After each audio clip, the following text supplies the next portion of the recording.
Mohamad, you are part of the GREAT team. What's GREAT stands for and what do you do? Yes, hello. My name is Mohamad Amin. I'm part of the Global Research and Analysis team.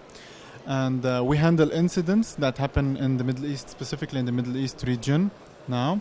The other members of the team cover the other parts of the world. We handle incidents like hacking attempts that occur on big companies and organizations or governments even. And what we do is just analyze the attack, how it happened, and the virus, where it came from, how it penetrated the network, and where is it connecting. And we have certain cases where we've been able to identify the actual team of hackers behind the attack or the targeted attack, specific for let's say a bank. Okay, and we were able to just push further for investigation and to call them through the police. What are the most popular hacking trends these days? Well, the most popular hacking trends these days are basically viruses on mobiles. If you see now, we are seeing 99% of the malwares targeting mobiles because most people have everything on mobiles. They have their personal information, they have personal pictures, they have chat logs, they have corporate email and personal email.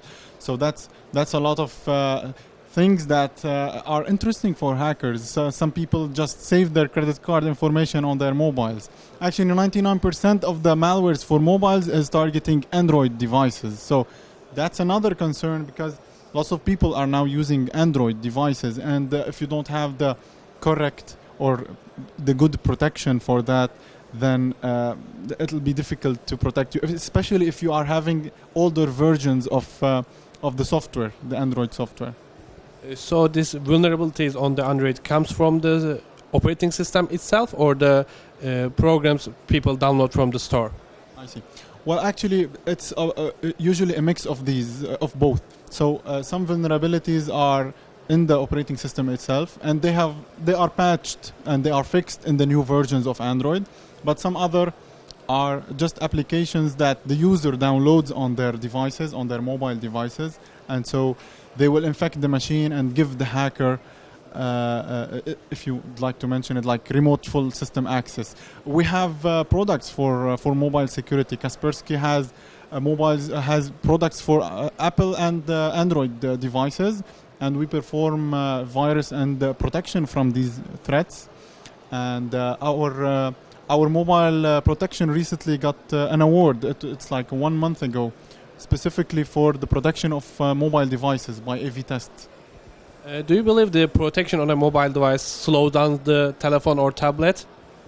The protection on a mobile device, we cannot say that it will not affect at all, but it depends on the vendor to just put the right technology in the right place and with the least resources. And cloud storage is also very popular these days. And if you look at the table, many of the people using some sort of cloud storage.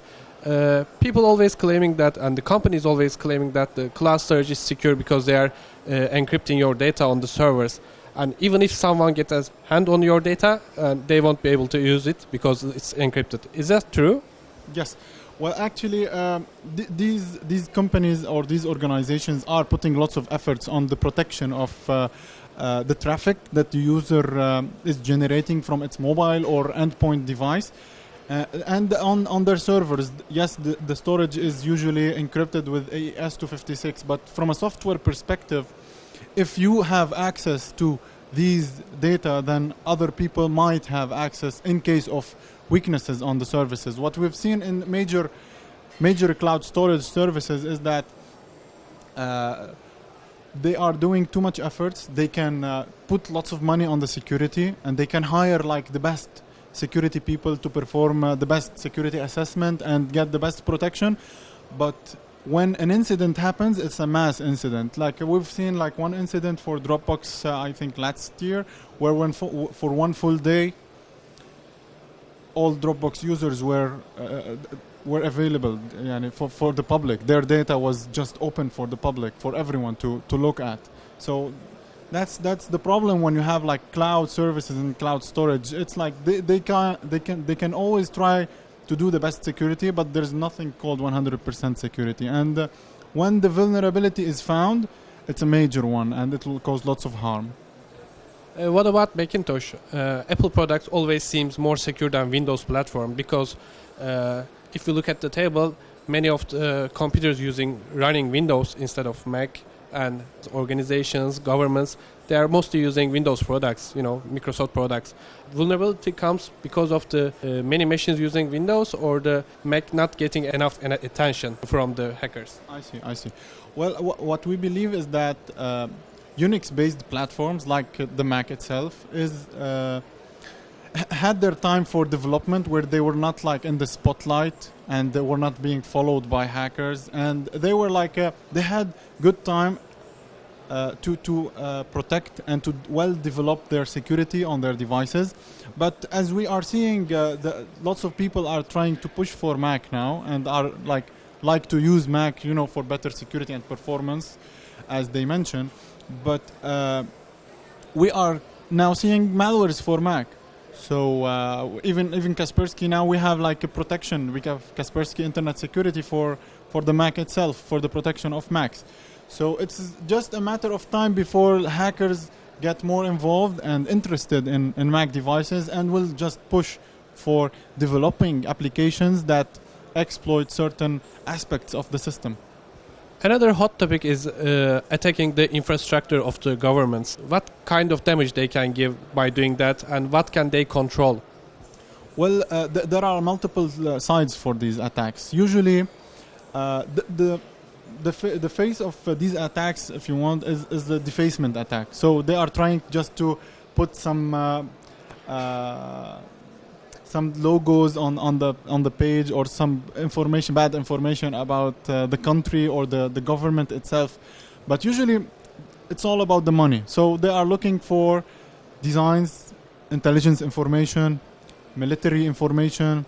They are looking for emails, emails for or identity for big people, for like president or government officials.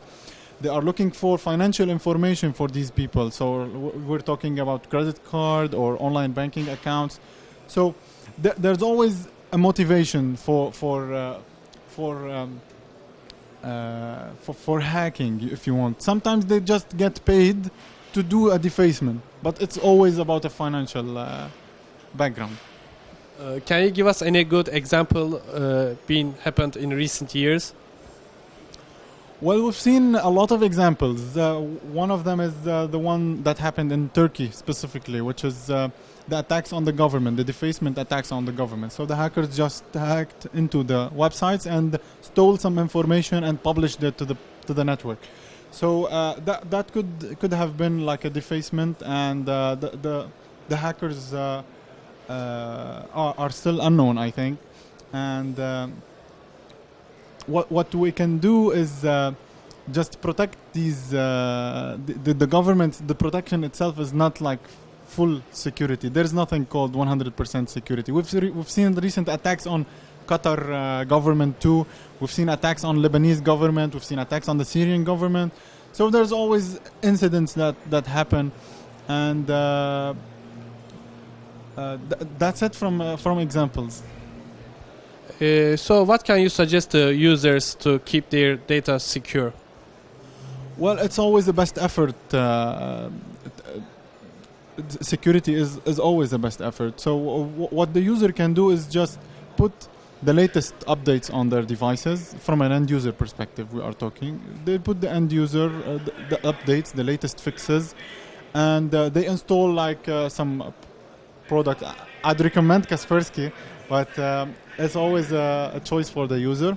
So if they can put a good security software that will do the protection, that would be the best option.